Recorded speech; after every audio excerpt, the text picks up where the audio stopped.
ईशोपनिषद की चर्चा उसी क्रम में आज 16वें मंत्र पर चर्चा रहेगी। मंत्र में कहा गया, पूषण ने कर्षे यम सूर्य प्राजापत्य व्यूह रश्मीन समूह तेजो यत्ते रूपम कल्याणतमं तत्ते पश्यामि योऽसावसौ पुरुषः सोऽहमस्मि। पिछले मंत्र में ईश्वर ने पूषण को वृद्धि करने वाले, वृद्धि की इच्छा रखने वाले जीवात्मा को संबोधित किया था कि ये सत्य, ये परमात्मा का आनंद जो तू पाना चाहता है वो हिरण्यमय पात्र से ढका हुआ है। सत्य का मुख हिरण्यमय चमकीले पात्र से ढका हुआ है। और तत्वम पूषण अपावृणु, ये पूषण तू इस चमक को, इस चमकदार ढक्कन को हटा दे, इस चमक को हटा के उसके पीछे देख।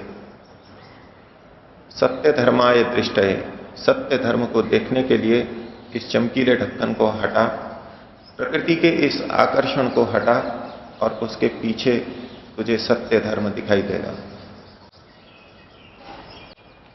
ईश्वर की तरफ से पूषण आत्मा को प्रेरणा हुई चमक को हटाने के लिए।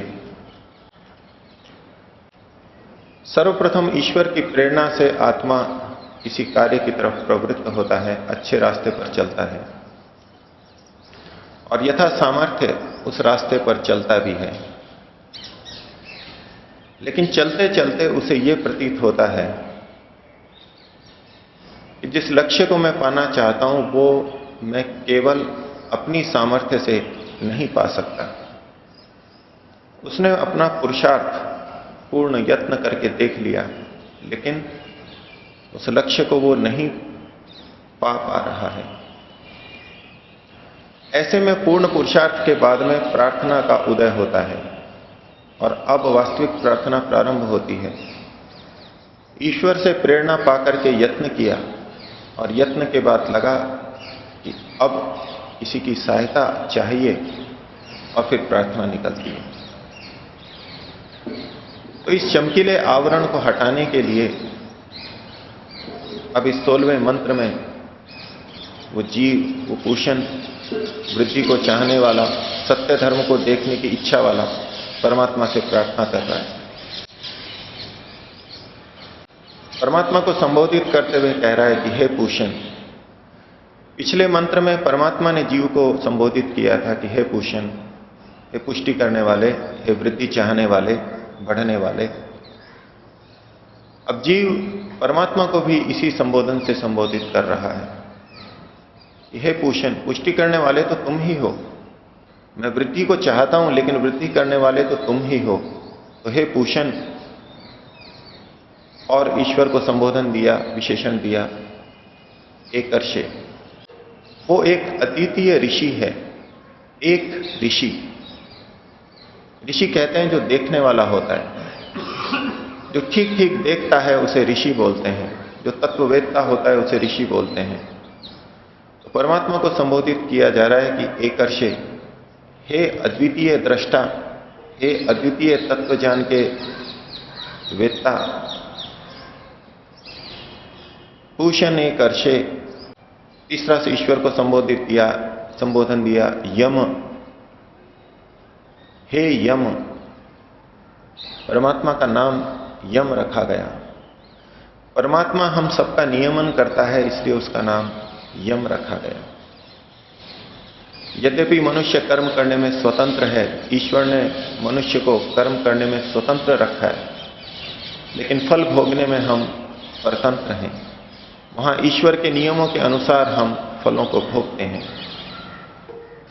और कर्म कर लेने के बाद में ईश्वर का नियम चलता है वो हमको नियमित करता है, कर्मों के अनुसार, अच्छे बुरे कर्मों के अनुसार विविध योनियां देता है और हमको फल भोगना होता है।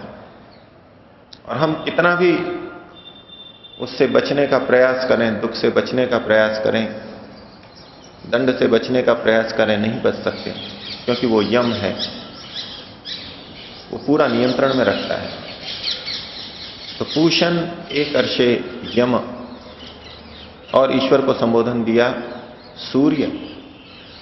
परमात्मा हमारा नियमन भी करता है और वो साथ में सूर्य भी है। सूर्य का अर्थ है कि वो हमें प्रेरणा करने वाला है, प्रेरयिता है। जैसे इस भौतिक सूर्य के उदय होने पर सारा संसार प्रेरित हो जाता है, उसकी गतिविधियां प्रारंभ हो जाती हैं, पेड़ पौधे, वनस्पतियां, पक्षी, जंतु, मनुष्य सब जैसे प्रेरित हो जाते हैं। और जैसे इस सूर्य से सब कुछ प्रकाशित हो जाता है, ऐसे परमात्मा से भी ये सारा प्रकाशित होता है। तो हे सबको प्रेरित करने वाले और सबको प्रकाशित करने वाले परमात्मा, यम सूर्य। और आगे कहा प्राजापत्य, ईश्वर को ही संबोधित किया जा रहा है। ये प्रजापतियों के भी स्वामी। संसार में प्रजा के बहुत से पति हैं, प्रजापति हैं, प्रजा के पालक हैं, माता पिता, गुरु, आचार्य, राजा, न्यायाधीश, ये सब प्रजा के पालक हैं। लेकिन जो प्रजाओं के पालक का भी पालक है, प्रजाओं के पालक का भी स्वामी है, वो प्राजापत्य है, वो परम पिता परमात्मा।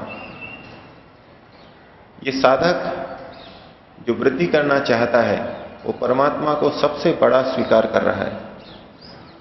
संसार में जितने भी पालन करने वाले हैं, उनसे भी बड़ा उसको स्वीकार कर रहा है, उसको देख रहा है, इसी रूप में उसको स्वीकार कर रहा है और संबोधन कर रहा है, प्राजापत्य।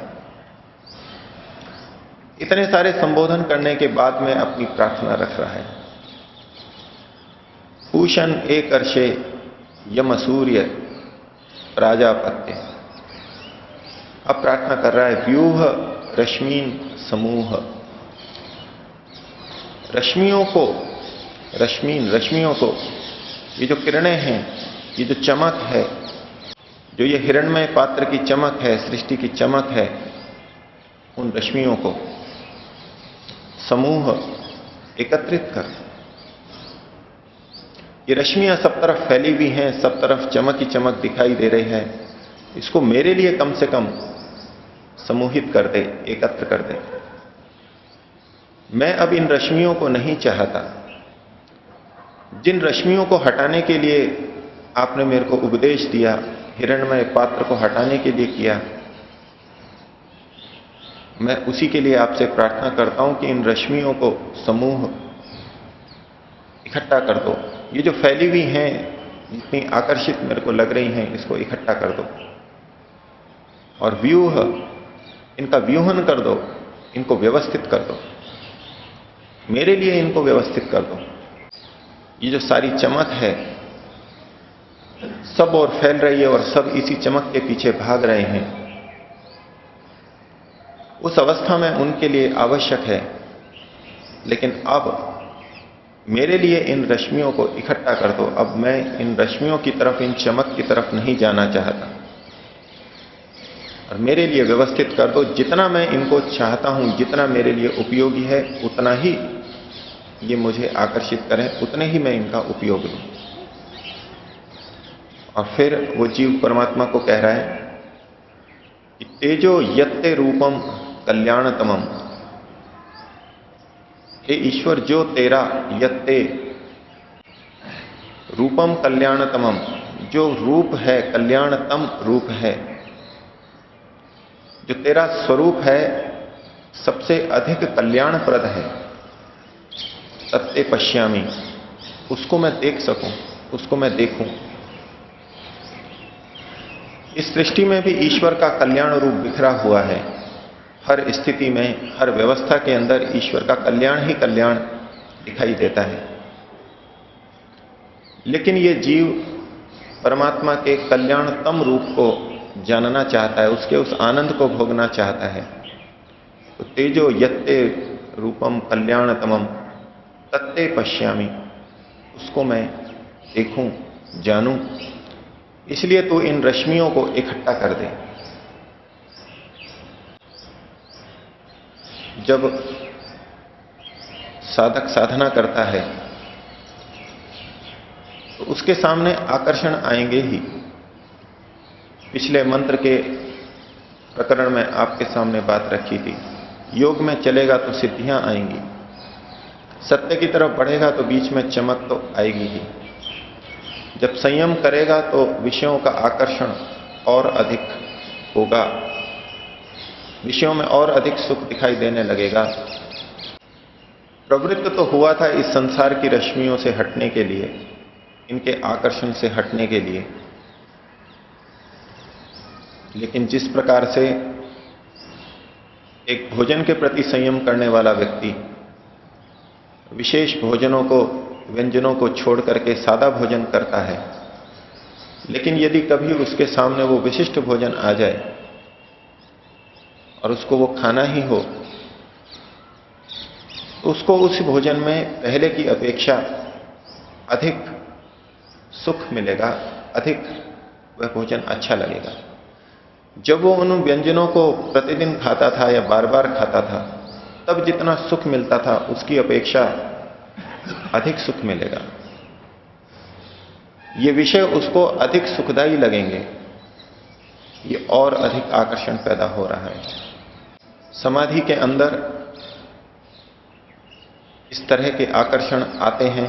योग दर्शन में इसका संकेत किया गया, विषयवती व प्रवृत्ति उत्पन्ना मनसः स्थिति निबंधनी। एक ये भी लक्ष्य है कि चित्त को एकाग्र किया जाए।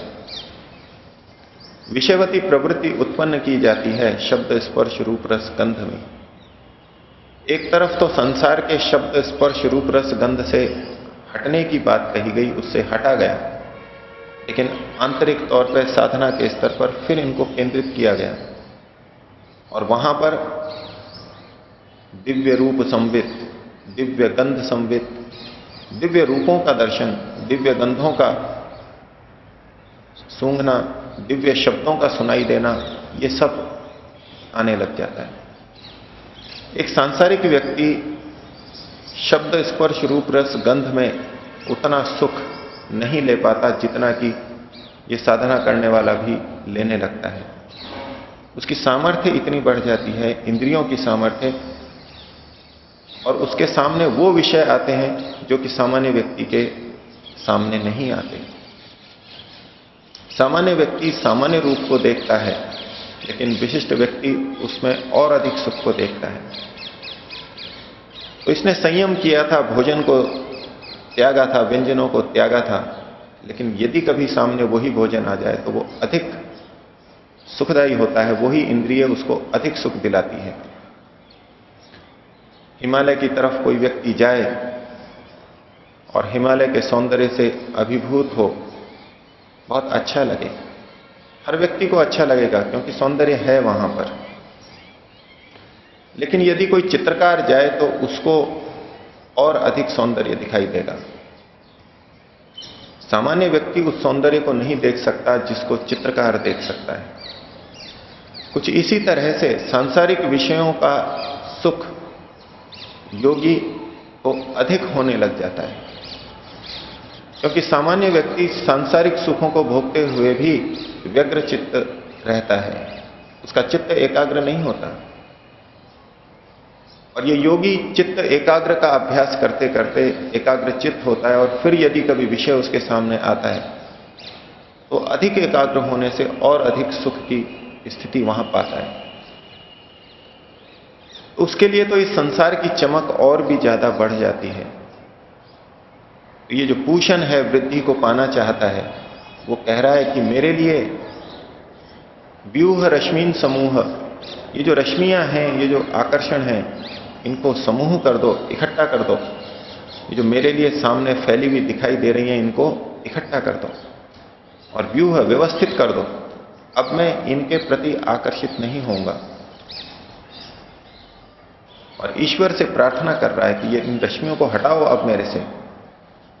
मैं संयम की साधना कर रहा था और ये मेरे लिए और अधिक फैल गई, मेरे लिए और अधिक आने लगी, इनका आकर्षण मेरे लिए और अधिक हो गया। अब तो इनको समेटो। व्यूह रश्मीन समूह, कहा कि मैंने तुम्हारे इस कल्याण रूप को जानना है। यत्ते तेजो यत्ते रूपम कल्याणतमम तत्ते पश्यामि, मैं उसको अब देखूं, उसको मैं अब जानूं। बहुत हो गया, संसार में रहते हुए भी बहुत आकर्षण था और साधना करते हुए उससे भी ज्यादा आकर्षण इस प्रकृति का मुझे मिला, सुख मिला, सतोगुण का सुख मिला। लेकिन अब मैं इसको हटके तुम्हारे तेजो रूप को जानना चाहता हूं। तो जब साधक की यह प्रार्थना हुई तो परमात्मा ने उसको उत्तर दिया, यो सावसौ पुरुषः, जो यह पुरुष है, यह असौ असौ पुरुषः, ये जो सारा संसार है जो तुमको स्थूल रूप से दिखाई दे रहा है, इसी में जो ये पुरुष है, ये सूर्य है, इसी में जो पुरुष है, ये जो शरीर है, इसी में जो पुरुष है, ये प्रकृति में जो पुरुष है, यो असौ असौ पुरुषः, इनके पीछे जो पुरुष छिपा हुआ है उसको देख। ये जो चमक दिखाई दे रही है, इसी में क्यों उलझा है, इसी के आकर्षण में क्यों उलझा है, इसी के अंदर विद्यमान मैं जो ये हूं, यो असौ असौ पुरुषः, इस व्यवस्था के पीछे जो पुरुष है, सो असौ अहम, वही तो मैं हूं। साधक को एक दृष्टि दी जा रही है, यद्यपि संसार में चमक है और चमक प्रभावित भी करती है, और साधक प्रार्थना भी कर रहा है कि इस चमक को हटाऊं और ईश्वर के कल्याणतम रूप को जानूं, तो ईश्वर कह रहा है कि इधर उधर भटकने की आवश्यकता नहीं है। ये जो इधर उधर सब चीजों के अंदर मैं छुपा हूं, उसी को देख, यही तो मैं पुरुष हूं।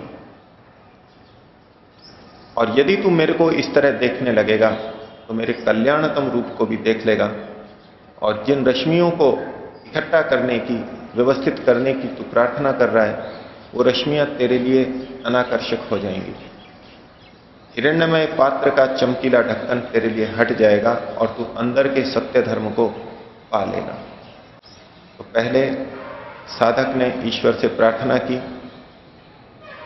हे पूषण पुष्टिकर्ता, हे अद्वितीय ऋषि तत्ववेत्ता, हे सबको नियमित करने वाले, हे सबके प्रेरक, सबके प्रकाशक परमात्मा, मेरे लिए इन रश्मियों को इकट्ठा कर दे, इनको व्यवस्थित कर दे। मैं तेरे कल्याणतम तेज रूप को देखना चाहता हूं, उस आनंद को पाना चाहता हूं। और परमात्मा ने उसका समाधान किया, तू मेरे को देख, जो ये इन सब की रश्मियों के पीछे विद्यमान, इन सब की व्यवस्था के पीछे विद्यमान जो मैं हूं, पुरुष हूं, वही तो मैं हूं। जो पुरुष इन सब के पीछे विद्यमान है, वही मैं हूं, उसी को तू देख। प्रकृति का उपयोग करते हुए भी उसके पीछे छुपे हुए परमात्मा को देख। हम सामान्य रूप से बोल देते हैं कि जहां देखो उसके पीछे परमात्मा ही परमात्मा नजर आए, सबके पीछे परमात्मा की व्यवस्था है, एक स्थूल रूप से हम स्वीकार भी कर लेते हैं। लेकिन जिस गंभीरता से ये मंत्र कहना चाह रहा है, ईश्वर के कल्याणतम रूप को देखने की जहां बात है, उसके लिए हर वस्तु के पीछे दिन भर परमात्मा को देख सकें, ये बहुत ऊंची बात है। लेकिन ऐसा हो सकता है, इसलिए मंत्र के अंदर कहा गया।